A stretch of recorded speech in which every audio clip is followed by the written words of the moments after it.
हरे कृष्णा। हाँ, तो मैं कह रहा था कि सनिष्ठ वो है जो वर्णाश्रम में रहकर पालन करता है शास्त्रों की बात। परिनिष्ठ वो है कि जो भक्ति के स्तर पे पहुंच चुका है लेकिन फिर भी वर्णाश्रम फॉलो कर रहा है लोगों को आदर्श स्थापित करने के लिए। और निरपेक्ष भक्त मतलब उसको वर्णाश्रम से कोई लेना देना नहीं है। जैसे वानप्रस्थ और सन्यासी, अब उनको कोई लेना देना नहीं है, वो सिर्फ भक्ति ही उनका साधन है, भक्ति ही साध्य है। ऐसे लोग। तो जो धीर व्यक्ति है वो शास्त्रों का पालन करता है, अपने संस्कारों का पालन नहीं करता है, संस्कारों की बात नहीं मानता है, शास्त्रों की बात मानता है। और वो तीन रूप से कर सकता है, सनिष्ठ, परिनिष्ठ या निरपेक्ष। सनिष्ठ वर्णाश्रम में रह के, परिनिष्ठ भक्ति करता है लेकिन वर्णाश्रम को फॉलो करता है आदर्श स्थापित करने के लिए। और निरपेक्ष मतलब जिसको वर्णाश्रम से कोई लेना देना नहीं है, वो सिर्फ भक्ति ही कर रहा है, वर्णाश्रम में नहीं भी है, वो वर्णाश्रम में है नहीं है कोई फर्क नहीं पड़ता है उसको, वो निरपेक्ष है। तो मतलब वो वर्णाश्रम के रूल्स फॉलो नहीं करेगा, वो सिर्फ भक्ति ही करेगा, वर्णाश्रम से हटा हुआ ही माना जाएगा, जैसे सन्यासी हो गए या ब्रह्मचारी हो गए, ऐसे लोग। ठीक है। जो लोग अपना वीडियो ऑन कर सकते हैं ऑन कर लें, ताकि मैं देख पाऊँ कि भाई समझ में आ रहा है हम लोगों को। ठीक है। अब यहाँ से टेक्निकल चीज शुरू हो रही है और इसको समझने का प्रयास करिएगा, बहुत इंटरेस्टिंग है। बस यही अब रह गया है, पहाड़ चढ़ने के बराबर है। इसको अगर निकाल लिया फिर बहुत सिंपल हो जाएगा सब, तो सब कुछ फिट रहेगा। यह ध्यान रखना होगा कि देहिना, देहिना कहाँ आया था, देख लेते हैं एक बार। देहिना, देहिनो अस्मिन यथा देहे, देहिना शरीरधारी की। ठीक है, देखते हैं। यह ध्यान रखना होगा कि देहिना, देहिना कौन है, कौन है देहिना? ठीक है, आत्मा। ठीक है, ठीक। शरीर, शरीर हुआ ना। माताजी, आत्मा, शरीर देह है, देह। देहिनो अस्मिन यथा देही, देह। देही आत्मा हुआ ना। हाँ, तो देही अच्छा तो है। अच्छा, ठीक है ठीक। ठीक। देहिना शब्द एक वचन में है, अर्थात देह को धारण करने वाला। ठीक। तो इससे जाति सूचित होती है, ना कि यह भाव कि संपूर्ण जगत में केवल एक ही आत्मा का अस्तित्व है, क्योंकि पहले आत्माओं के बहुत्व को कहा जा चुका है, तुम और यह सब राजा इत्यादि। समझिए ध्यान से। देहिना मतलब एक, एक वचन में आया है, मतलब सिंगुलर। और यह जाति सूचित होती है, जाति सूचक भी है ये। मतलब मैं कहूं ब्रह्मचारी, तो ब्रह्मचारी एक आदमी भी है और ब्रह्मचारी का वर्ग भी है। कि ब्रह्मचारी मतलब एक टाइटल भी कह सकते हैं कि एक ब्रह्मचारी, इसमें बहुत सारे लोग भी होंगे, और ब्रह्मचारी एक व्यक्ति भी हो सकता है। ठीक। अब यहाँ पॉइंट क्या है, बलदेव विद्याभूषण कह रहे हैं कि जो एक वचन में यूज हुआ है इसका मतलब कि मैं अलग हूं, मैं अलग हूं, और जो मेरा शरीर कौमार यौवनम जरा अवस्था को जा रहा है उसका अनुभव मुझे अलग हो रहा है। अर्चना माता जी एक अलग आत्मा है, उनको कौमार यौवनम जरा का अनुभव अलग हो रहा है। अपूर्व प्रभु जी हैं, वो एक अलग आत्मा है, उनको कौमारम यौवनम यौवनम यौवनम जरा है प्रभु जी, कौमारम यौवनम जरा का अनुभव हो रहा है या होगा, जरा का तो होगा, उनको अलग अनुभव हो रहा है। मतलब ये नहीं कि जो, मान लीजिए अपू प्रभु जी के इस समय पेट में दर्द हो रहा है, तो इसका मतलब ये नहीं कि मुझे भी दर्द हो रहा है, अनुभव उनका अलग है। मान लीजिए अर्चना माता जी के सिर में दर्द हो रहा हो, कुछ भी हो रहा हो, इसका मतलब ये नहीं कि उनके हो रहा है तो मेरे भी हो रहा है, उनका अलग अनुभव है। मान लीजिए आयुषी माता जी को बहुत टेंशन है फ्यूचर की, हो सकता है मे बी, पता नहीं, तो उनको उनकी टेंशन मुझे नहीं है, उनको अलग अनुभव है।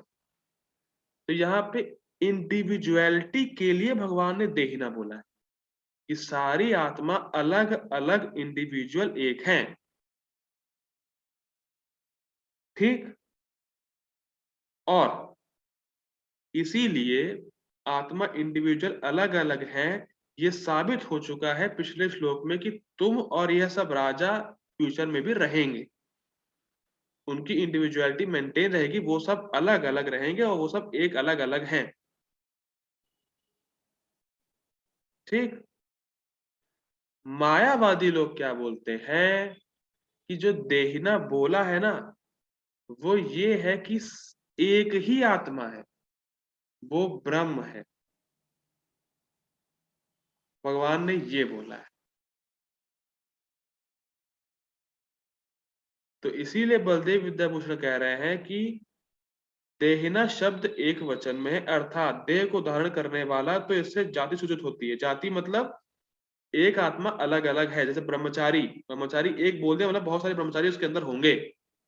भगवान ने एक आत्मा बोला मतलब एक आत्मा अलग अलग एक आत्मा है, और ना कि ये भाव कि संपूर्ण जगत में केवल एक ही आत्मा। ये भाव नहीं है भगवान का कि संपूर्ण जगत में एक वही आत्मा है, मतलब ब्रह्मन। और क्योंकि क्योंकि पहले आत्माओं के बहुत्व को कहा जा चुका है कि मैं रहूंगा, तुम रहोगे, सब लोग रहेंगे, तो मतलब आत्मा एक है। मतलब आप अलग है इसका मतलब जी मैं अलग हूं, अपू प्रभु अलग है, लेकिन है बहुत सारी। ये पॉइंट है। ब्रह्मचारी वर्ड आ गया, मतलब ब्रह्मचारी बहुत सारे लोग हैं, लेकिन है वो अलग अलग ब्रह्मचारी ना। ये बात हो रही है। ठीक है। अब देखते हैं मायावादियों के तर्क। थोड़ा सा पड़ेगा, दिमाग घूमने वाला, लेकिन समझते हैं इसको। देखिए ऐसा है कि जो मायावादी की फिलॉसफी शुरू हुई है, वो 12वें और 13वें श्लोक से ही शुरू हुई गीता की। इसीलिए आचार्य लोग बहुत खंडन करते हैं इसी श्लोक की कमेंट्री में, कि जो मायावादी लोग कहते हैं श्लोक को घुमाते हैं, इन दो श्लोकों को 12 और 13 को, गलत है ये। इसीलिए पढ़ना पड़ेगा हम लोग। एकात्मवादी हो, एकात्मवादी मतलब जो कहता है खाली एक आत्मा ब्रह्म है, मतलब मायावादी। एकात्मवादियों के द्वारा यह कहा जाता है कि एक विशुद्ध आत्मा तस्य अविद्या परिच्छिन्नस्य तस्याम प्रतिबिंब तस्य वा नानात्म नाना आत्मत्वम। इसकी संस्कृत बहुत सही, मतलब सिंपल है। एक विशुद्ध आत्मा, वो विशुद्ध आत्मा एक ही है। तस्य अविद्या परिच्छिन्नस्य, वो अविद्या के द्वारा काट दी गई है। परिच्छिन्नस्य तस्याम प्रतिबिंब तस्य, और वो रिफ्लेक्ट हुई है, वह निश्चित ही नाना नाना आत्मत्वम, अलग अलग जीवों के रूप में।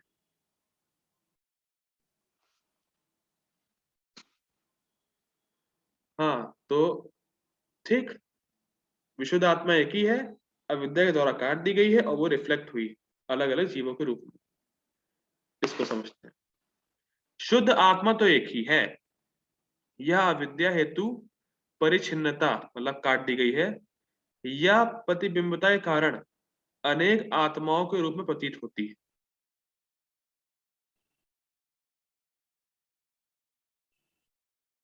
इसमें बड़ा इंटरेस्टिंग पॉइंट है।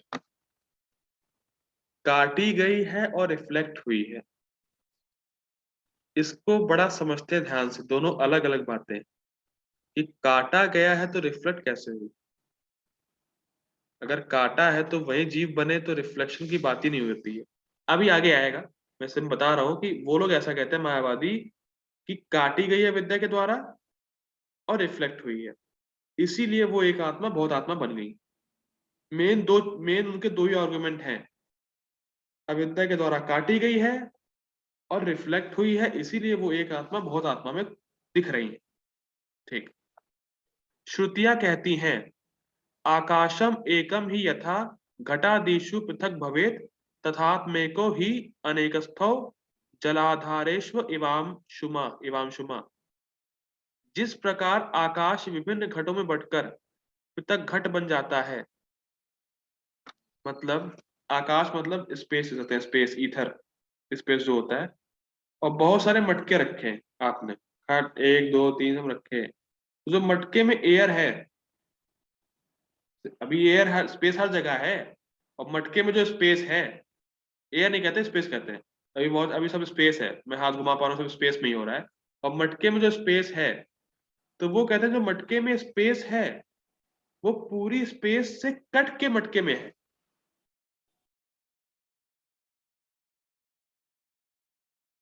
ठीक, जो मटके में स्पेस है वो बाहर की स्पेस से कट के मटके में स्पेस आई। ठीक, जिस प्रकार आकाश विभिन्न घटों में बंटकर पृथक घट बन जाता है, मतलब अलग अलग, ये जो स्पेस है और ये जो स्पेस है अलग अलग है, मतलब एक ही है, मतलब जो एक घट में स्पेस है, जो इस घट में स्पेस है, वो एक ही है, लेकिन पूरी स्पेस से वो कट कट के आई है अलग अलग घटों में। उन्होंने कहने का मतलब ये होता है।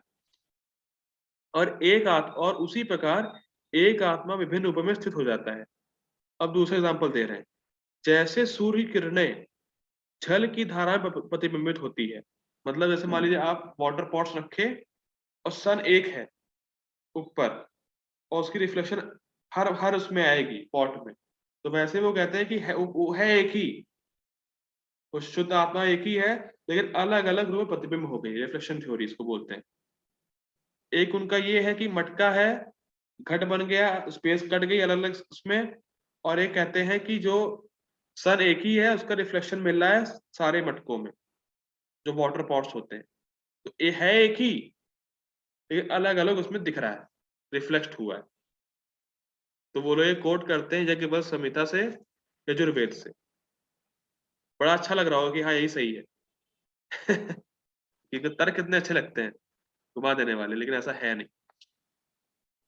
तो एकात्मवादियों का ऐसा मत है कि कृष्ण इस श्लोक में एक वचन में बोल रहे हैं ताकि आत्मा के बहुत के खंडन के द्वारा आत्मा के एक को स्थापित किया जा सके, क्योंकि ज्ञान के द्वारा आत्मा के मिथ्या बहुत्व का विनाश हो जाता है।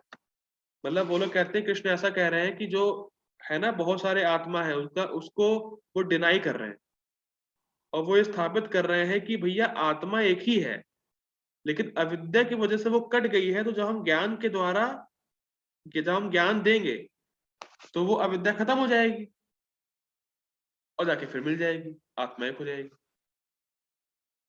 तो वो एक ही आत्मा की बात कर रहे हैं, और आत्मा के बहुत्व को खत्म कर रहे हैं, क्योंकि पहले बोला मैं रहूंगा, बाद में मैं रहूंगा तुम रहोगे, लेकिन अब यहाँ सिंगुलर बोल दिया, तो जो पहले बोला ना उसका खंडन कर रहे हैं, यहाँ पे खंडन कर रहे हैं, बहुत्व का खंडन कर रहे हैं, और आत्मा एक ही है उसको स्थापित कर रहे हैं, और ज्ञान दे रहे हैं, और ज्ञान और अविद्या जब खत्म होगी ज्ञान से, तो आत्मा को जो मिथ्या बहुत्व है, जो लगता है कि बहुत्व है, जो अलग अलग है, वो सब विनाश हो जाएगा। तो ऐसा एकात्मवादी बोलते हैं, मायावादी बोलते हैं, लेकिन है ही गलत। ठीक, जहां नहीं समझ में आया बताइएगा, थोड़ा सा टेक्निकल है। परंतु यह अब बलदेव विद्याभूषण इसको काट रहे हैं। दो ही मेन उनके आर्गुमेंट थे, एक तो घट वाला, मतलब कट जाता है, और दूसरा रिफ्लेक्शन। अब इन दोनों को ही बलदेव विद्याभूषण अब उसको आर्गुमेंट को काट देंगे। परंतु यह एक मूर्खतापूर्ण दावा है मायावादियों का, क्योंकि निम्नतर जड़ अविद्या के द्वारा चेतना का खंडन संभव नहीं है। भाई ब्रह्म तो स्पिरिचुअल है ना, तो माया जो जड़ शक्ति है वो कैसे काट सकती है स्पिरिचुअल चीजों को, जो संभव ही नहीं है। माया तो निम्न इंफीरियर एनर्जी है ना, तो वो सुपीरियर एनर्जी कैसे काट सकती है।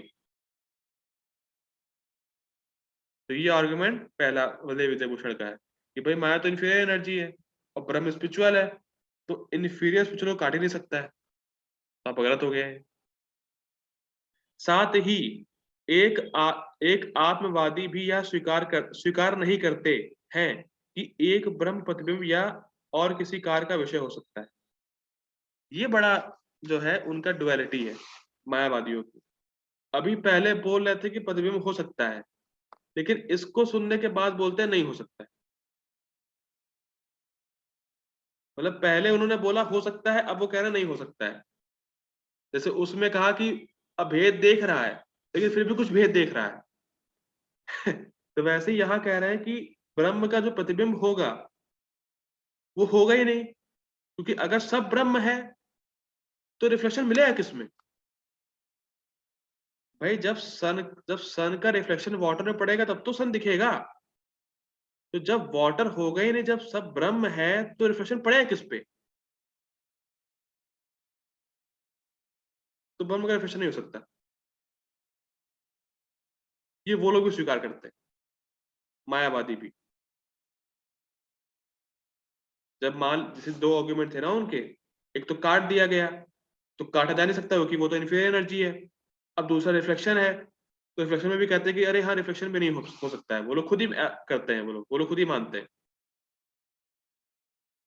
कि यह स्वीकार नहीं करते कि एक ब्रह्म प्रतिबिंब या और किसी कार्य का विषय हो सकता है। मतलब ये है कि वो किसी कार्य का विषय, मतलब वो रिफ्लेक्ट किस पे हो, किस चीज पे रिफ्लेक्ट हो वो। भाई सूर्य को देखने के लिए सूर्य की रोशनी ही चाहिए, तो ब्रह्म को देखने के लिए ब्रह्म ही चाहिए। तो रिफ्लेक्शन किस पे होगा वो, जब ब्रह्म है ही नहीं तो? जब ब्रह्म माया से ढक लिया गया है, तो जब ब्रह्म है ही नहीं, माया से ढका हुआ है, तो किस तो रिफ्लेक्शन होगा किस पे?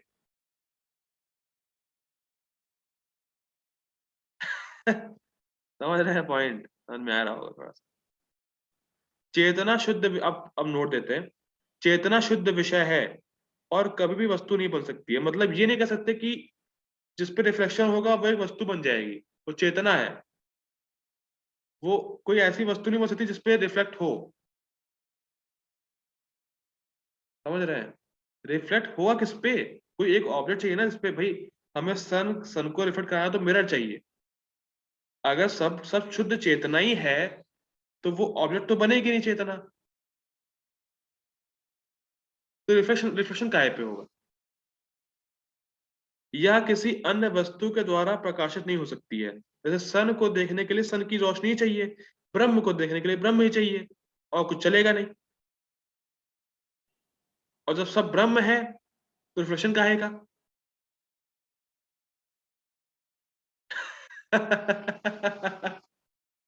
ये है। तो ये अब केवल ब्रह्म ही सत्ता है, तो वो मानते हैं कि नहीं नहीं, सब सब सब ऐसे ब्रह्म ही है, वो कुछ नहीं है। तो वो लोग ऐसा बोलते हैं सिर्फ ब्रह्म ही है और कुछ नहीं है। वो लोग फिर ये बता नहीं पाते। इस प्रकार यह अद्वैतवादियों का सिद्धांत है कि सब ब्रह्म है, क्योंकि जब उसका रिफ्लेक्शन भी हो सकता है, जब कुछ हो नहीं सकता, तो वो कहते हैं कि सब ब्रह्म ही है, फिर क्या कर सकते हैं। ये पॉइंट है। साथ ही एक आत्मा में किसी प्रकार का वास्तविक परिवर्तन होने से आत्मा में विकार का दोष प्रस्तुत हो जाएगा। जैसे किसी पत्थर को छेनी से तोड़ना। पत्थर लेंगे, उसको छेनी से तोड़ेंगे, तो टूट जाएगा, तो उसमें विकार आ जाएगा, चेंज हो जाएगा। ब्रह्म चेंज हो नहीं सकता, तो कटा है नहीं, और रिफ्लेक्शन देख नहीं पा रहे हो, तो कैसे कह रहे हो?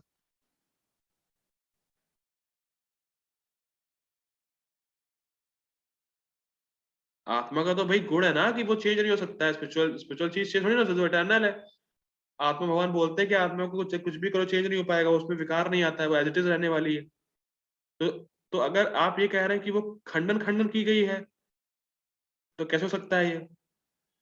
जैसे पत्थर को छेनी से तोड़ेंगे तो पत्थर में विकार आएगा, और आत्मा का है कि उसमें विकार आता नहीं है, तो आप इस गुण को मान नहीं रहे हैं, तो फॉल्ट आ गया। समझ में आ रहा होगा? तो किसी पत्थर को छेनी से तोड़ना जो आत्मा के अविकारत्व को खंडित कर देता है। मतलब अगर आप ये कहेंगे तो आत्मा अविकारी है, इसका आप खंडन कर देंगे, और ये बात सही है नहीं। साथ ही उस महान और निराकार ब्रह्म के लिए प्रतिबिंबित जीव रूप में होना संभव नहीं है। अन्यथा आकाश और दिशाओं का भी प्रतिबिंब दृश्यमान होता है। बहुत ही, मतलब ऐसा आर्गुमेंट है ये, मतलब मजा आ जाएगा। देखिए ऐसे, देखिए इसको समझिए।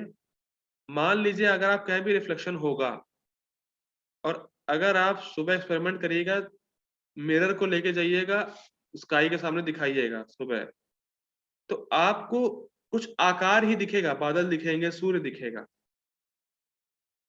आपको आकाश का प्रतिबिंब नहीं दिखेगा। आप किसी निराकार वस्तु की प्रतिबिंब दिखा ही नहीं सकते। आकाश में जिसका आकार है वो चीज दिखेगी आपको रिफ्लेक्शन में, आकाश नहीं दिखेगा।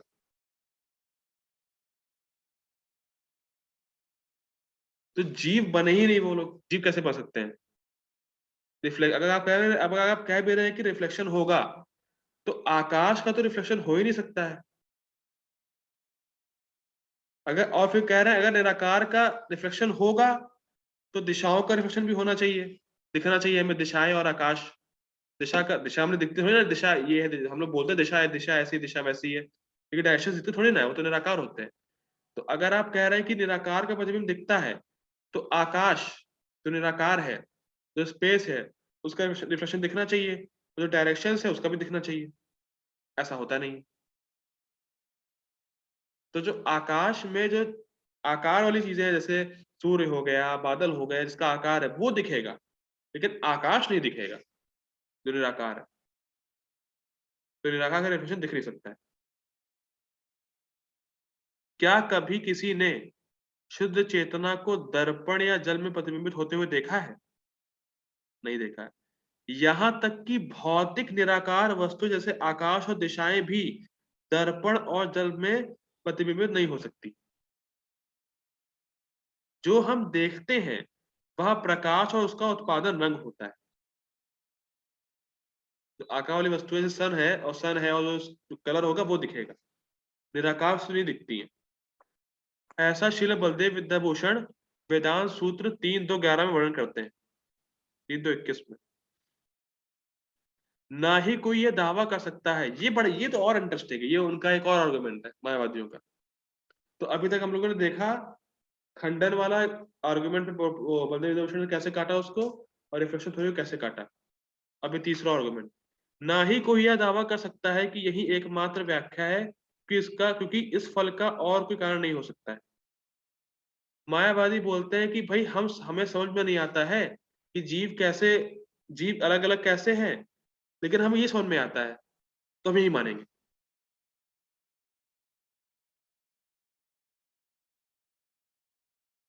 मतलब हमें लगता है यही होता है तो हम यही मानेंगे।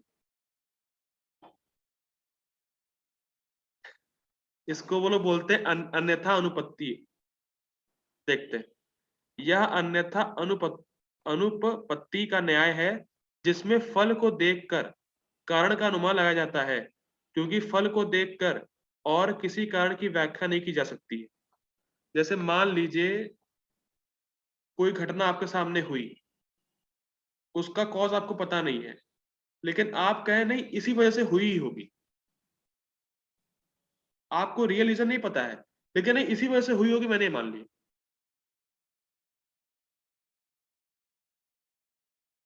मान लीजिए मान लीजिए कोई फेल हो गया एग्जाम में, और आप कहें इसने पढ़ा नहीं है इसी वजह से फेल हुआ है, हमने मान लिया यही और कोई रीजन हो नहीं सकता। और क्या पता उसकी बहुत बीमारी रही हो, कुछ रहा हो, तो उसको सही से पता नहीं, लेकिन जो उसने मान लिया कि यही मेरे ख्याल से तो यही है, तो बस यही है।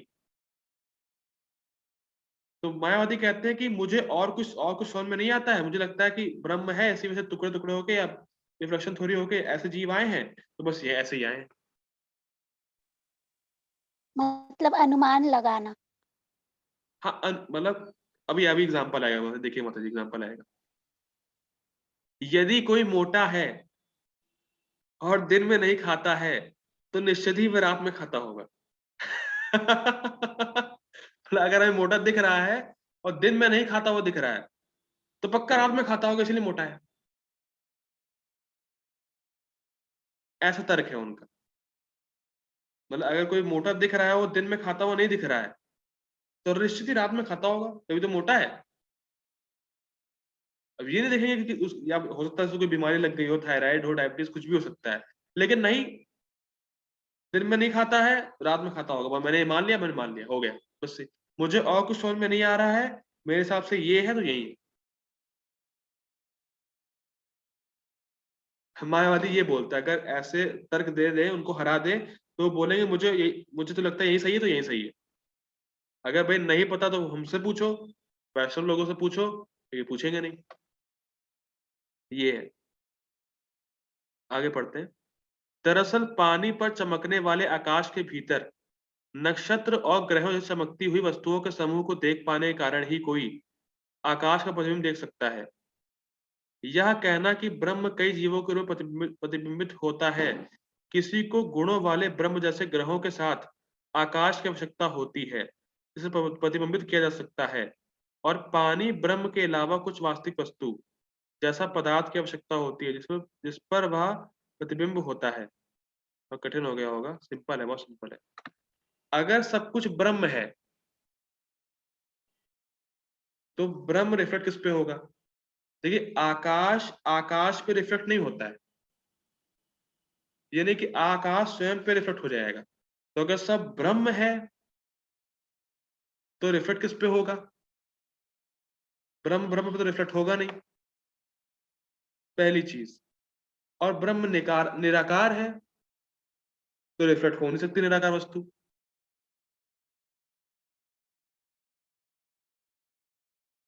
और अगर आकाश का रिफ्लेक्शन आपको चाहिए तो वस्तु कुछ और होनी चाहिए, और आप कह रहे हैं कोई वस्तु और है नहीं ब्रह्म के अलावा। ठीक। और आकाश की रिफ्लेक्शन होगी जब उसमें कुछ आकार वाली चीजें होंगी, वही रिफ्लेक्ट होंगी। तो आपको, अगर आपका ब्रह्म रिफ्लेक्ट होगा भी तो उस ब्रह्म में कुछ होना चाहिए आकार वाला, उसी का रिफ्लेक्शन आएगा। और आप कह रहे हैं निराकार है, तो थोड़ी गलत हो गई।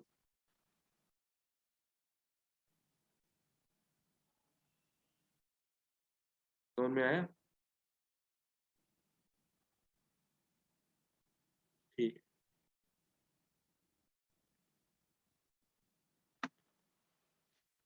यद्यपि श्रुतियां ब्रह्म को आकाशम एकम ही इत्यादि वाक्यों से आकाश के रूप में संदर्भित करती हैं। जैसे मायावती ने बोला था ना कि आकाश है, मायावती ने एग्जाम्पल लिया था, तो ये आकाश का एग्जाम्पल परमात्मा के लिए फिट बैठता है, क्योंकि परमात्मा सभी जीवों में एक ही है, वो एक है और रिफ्लेक्ट होके अलग अलग जीवों के साथ है। तो ये परमात्मा के लिए फिट बैठता है आकाश वाला एग्जाम्पल। तो वही अब बलदेव जी समझा रहे हैं इसको कि यद्यपि श्रुतियां ब्रह्म को आकाशम एकम ही इत्यादि वाक्यों से आकाश के रूप में संदर्भित करती हैं, जैसा कि ऊपर उल्लेख किया गया है, फिर भी यह निराकार ब्रह्म को इंगित नहीं करता है, अपितु परमात्मा का वर्णन करता है। जो ऊपर आकाश ब्रह्म लिखा था तो ब्रह्म परमात्मा थे। जब श्रुतियां परमात्मा का वर्णन आकाश या सूर्य की तरह करती हैं तो वे परमात्मा के विभिन्न कार्यों का वर्णन करती। मतलब ऐसा है कि अगर मान लीजिए भगवान ने आकाश से अपने आप को कंपेयर किया, भगवान ने भी आकाश से कंपेयर किया अपने आप को, 9वें अध्याय के 6वें श्लोक में, 9 चैप्टर के 6वें श्लोक में भगवान कहते हैं कि जैसे आकाश जो है किसी भी चीजों से, जैसे आकाश वायु से लिप्त नहीं होता है और वायु आकाश में रहती है, वैसे सारे जीव मुझ में रहते हैं और मैं लिप्त नहीं होता हूँ। तो अब ये है कि अगर भगवान ने आकाश से अपने आप को कंपेयर किया है, तो जब कंपेयर किया है तो एक गुण ही कंपेयर होता है खाली। ये नहीं कि आकाश निराकार है तो परमात्मा भी निराकार होगा, ऐसा नहीं है। खाली निर्लिप्त होते हैं भगवान, इस क्वालिटी को भगवान आकाश से कंपेयर कर रहे हैं। यही पॉइंट बोला गया है। जब श्रुतियां परमात्मा का वर्णन आकाश से सूर्य की तरह करती हैं तो वे परमात्मा के विभिन्न कार्यों का वर्णन करती हैं। अतएव आकाश शब्द से साकार भगवान का कारण अतएव आकाश शब्द से साकार भगवान का वर्णन विरोधाभास नहीं है। जैसे मैंने बताया कि आकाश खाली निर्लिप्त भगवान नहीं, भगवान निर्लिप्त रहते हैं, आसक्त नहीं होते हैं, वो क्वालिटी भगवान के आकाश से कंपेयर की गई है। बस। अब बस लास्ट पैराग्राफ है, छुट्टी मिल जाएगी सबको। यहाँ तक कि अद्वैतता के प्रशिक्षक की अस्तित्व, यहाँ तक कि अद्वैतता के प्रशिक्षक का अस्तित्व भी असंभावना है। क्या वह सत्य जानता है या नहीं? यदि वह सत्य जानता है कि केवल एक ही आत्मा है, तो एक व्यक्ति जिसको शिक्षा दी जा सके संभव नहीं है। यदि वह सत्य को नहीं जानता है तो वह इस स्थिति में नहीं है कि वह आत्मा का ज्ञान दे सके, क्योंकि वह स्वयं अविद्या से ग्रस्त है। यहाँ तक कि ब्रह्म बाधित अनुवृत्ति, तो हम लोगों ने कल पढ़ी थी, ब्रह्म बाधित अनुवृत्ति जो हमने पढ़ी थी, का विषय हो सकता है या पहले ही खंडित किया जा चुका है। इसको समझना बहुत सिंपल है। अगर कृष्ण अर्जुन के बराबर है, इस पैराग्राफ को मैं समझा रहा हूँ शॉर्ट में। अगर कृष्ण अर्जुन के बराबर है, तो गुरु शिष्य बने ही क्यों? और अगर कृष्ण माया में है, तो अर्जुन ने ज्ञान लिया ही क्यों? और अगर कृष्ण अर्जुन दोनों माया में है, तो हम लोग पढ़े क्यों? और हम लोग नहीं पढ़े, तो तुम क्यों पढ़ रहे हो मायावादी? तुम कमेंट्री क्यों लिख रहे हो? बस सिंपल। इसका मतलब कृष्ण सुपीरियर है, और कृष्ण मतलब सुप्रीम है, और अर्जुन सबऑर्डिनेट है, इसीलिए उनको ज्ञान इंपॉर्टेंट है। बस इतना ही समझाया गया है। मैं फिर रिपीट करता हूँ। कृष्ण अर्जुन के बराबर है, तो गुरु और शिष्य बने ही क्यों? अगर कृष्ण माया में है, तो अर्जुन उनसे ज्ञान ले ही क्यों? अगर कृष्ण माया में है, तो उनकी गीता का कोई वैल्यू नहीं है, तो हम लोग गीता पढ़े ही क्यों? और हम लोग चलो पढ़ भी लें, तो मायावादी तुम तो जानते हो, तुम क्यों पढ़ रहे हो? तुम क्यों टीका लिख रहे हो उस पे, क्यों कमेंट्री कर रहे हो? इससे साबित होता है कृष्ण सुप्रीम है और अर्जुन सबऑर्डिनेट है, और इसीलिए कृष्ण आत्मा का ज्ञान अर्जुन को दे रहे हैं। तो यहाँ से जो उनकी बाधित अनुवृत्ति की जो थ्योरी है, वो गलत हो जाती है। ये पॉइंट है। तो हम लोग परपोर्ट कल देखेंगे, और लोग अब रुकते हैं।